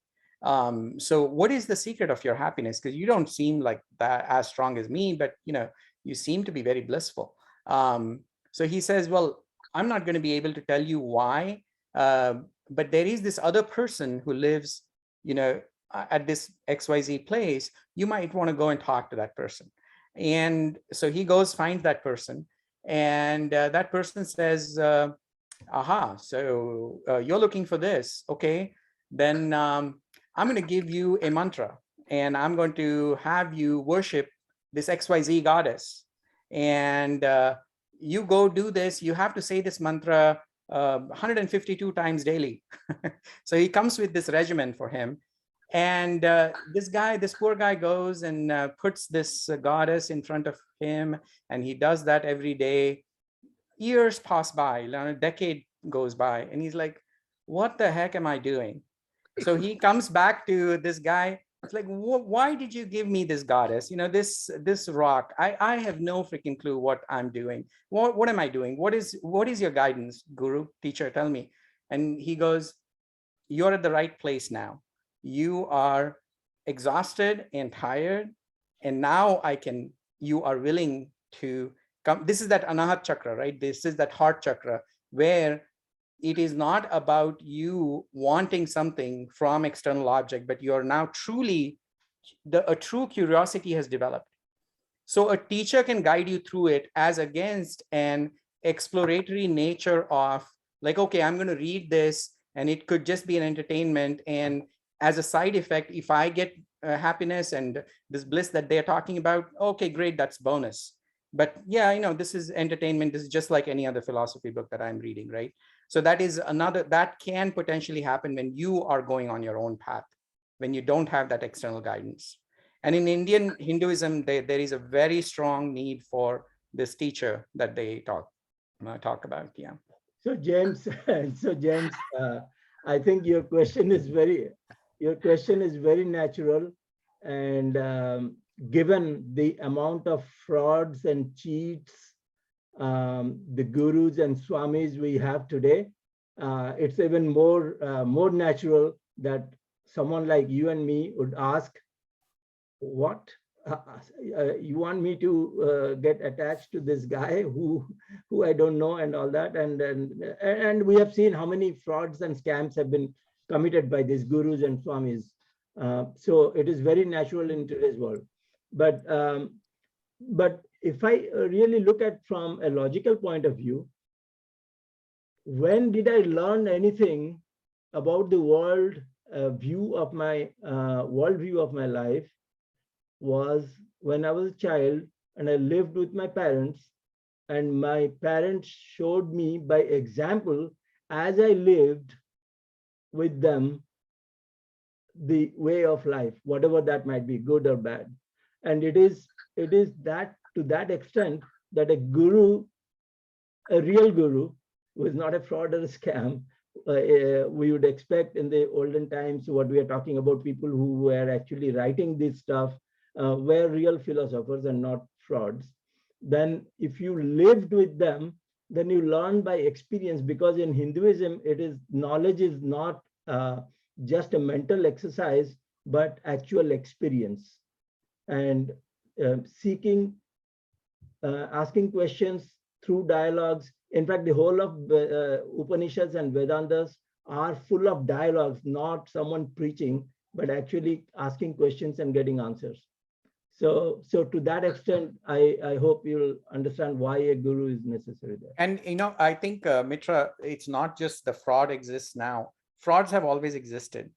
So Buddha is a perfect example of that, right? So he, even like genuine teachers, where there is a genuine school of thought, he goes from one school of thought to another school of thought to another school of thought, right? So if you look, if you want to believe his history or story, so it is also an evolution of learning curve, right? You go transition from like, oh, okay, well, this is what it is, but I want to transcend to something else, or I want to understand this better. And then he takes the Hinduism principles and puts a new light on it, right? Buddhism. So there also, he kind of, at different points of time, he does call out these teachers, says that, this is something wrong. I don't agree with this. Anyways. Well, thanks for your answers. Yeah. So I think it's a 15 minutes overtime. Oh yeah. Well, I stopped my presentation a long time ago. Yeah. Yeah, we need to give the SK some rest, and probably want to have MJ have the last question, and then SK have close the meeting today. Then we see next time. MJ, you have something to say, or? Oh, yeah, I just wanted to get maybe your impression of the text. It seems, maybe you can say something about this, if you can say it maybe quickly, since people may need to leave. It seems to me that this particular school, emphasized quite a bit on it says in the beginning, this really looking inwardly and looking at really kind of focusing on the metaphysics of what's going on inside, and also a little bit on the metaphysics of karma. And so you began your lecture by also emphasizing morality. Can you say a little bit more? I said, yeah, morality. No, I did not. I said moral of the story. Moral of the story is how do you learn from a life experience? I did not mention morality. But going back to ask, this. Do you think that in order for these a practitioner of this, in order for them to be moral, really, they really need to understand the metaphysics that grounds the morality or the ethics. Do you think that that's correct? No, here the way, if anything, right? Actually, this book is a little more advanced. There is another earlier book which covers this in a much smaller fashion, which is the Seer and Seen. It takes through a very basic ideas very nicely. So here it is. Sorry, hey, can you repeat that, Amjol? What did you say? Last part. Sorry, I kind of lost in my own. No worries, no worries. It was just a little bit of it seems to me when I was reading this text that they begin with really the first thing they say is that this kind of strong emphasis on really the meaning of the whole purpose is to look within, kind of going in. Oh yeah, I think sorry, I think what you were saying is the metaphysics important? Okay, yes. I think I got the question. Grounds really. Okay, so a bit of your not only because of karma, especially agami and your karma, not only that, but there's something about the school that says, look, once you get this straight about understanding that tattambasi, that you are that is thou, then something's supposed to happen to you. There's something happening to you, and that something, it seems to me, could be cashed out in really in ethical terms, but it's not clear exactly how am I supposed to be ethical once I see this non-duality. In other words, it's not just, oh, I have this bliss. Isn't there a way to be in the world after you come recognizing this collapse of the non-dual, this non-duality? In other words, Jiva Mukti, tell me about the Jiva Mukti. How is he moral in one sense? So, Amjol, just one comment here. Once you have realized, I mean, if at all ever we get to that state of realizing Brahman, that means that you are the self, the whole world is nothing but the consciousness of Tattvamasi, as you said. Once you do that, I mean, I'm just hypothetically assuming that I am in that state. In that state, there is no other. And therefore, whatever morality, whatever ethics is for me, which is all. And therefore, everything is moral. Yeah, that's a heavy metaphysics with other and someone else as one. But explain what that means. Does that mean, oh, I should take care of the environment more? Does that mean, oh, I shouldn't be harmful to others? Hey, I think, guys. So now, if you think that everything is you, then how would you treat yourself? Hey, we are not going to solve this in 1 minute. Hold on. Yeah. Yes. Okay. Let's have SK have the final words. I think let's just wrap this up. I'm so sorry about this. Oh God. So sorry about that. Yeah. Some question is so big, we are not going to resolve. Yeah, I think we can continue later on. So I think today what we covered was the second part. There is more discussions that are coming about what does it mean for liberation? What is mind? What are these karmas that they talk about, right? So again, this can be viewed as a prayer. It can be viewed as attributes of what non-dualism is about, right? So I'm taking it as the latter, and a lot of the things that might come across as rituals and things like that, those have an interpretation that will be okay for somebody who doesn't believe in God and all of that stuff. So yeah, well, thank you everybody for an amazing participation here today. Yeah. Okay. Anyway, we have a lot of. SK. We cannot resolve in one section or 20 sections. We cannot finish. So okay. So just put in your back burner, and a few weeks later, say SK is come back to Okay. Right. Okay. Sorry, James. I think you talk to next time. So, all right. See you next time. I have to close. Thank you. Thank you. Bye.